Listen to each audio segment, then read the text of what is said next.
Buat meminta keterangan dari Pak Erick Thohir dan Boy, Pak, terkait dengan Pertamina ini. Ya, ini kan semua proses hukum kan sudah ada relnya. Ya, apa yang kita buktikan, perbuatannya apa, siapa yang bertanggung jawab, tentunya dia dalam lingkup pemeriksaan. Kejagung mengaku tidak menemukan dugaan keterlibatan Menteri BUMN Erick Thohir serta sangkakan diri Baldi Boy Thohir di kasus korupsi minyak mentah dan produk kilang di PT Pertamina.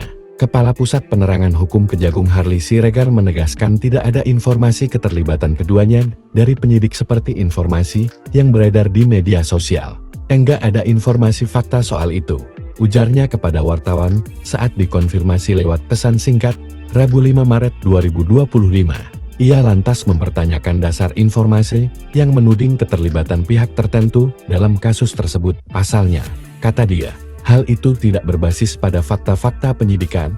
Dari mana sebenarnya informasi-informasi seperti itu, tuturnya. Dalam kasus ini, Kejagung telah menetapkan 9 orang tersangka yang terdiri dari 6 pegawai Pertamina dan 3 pihak swasta.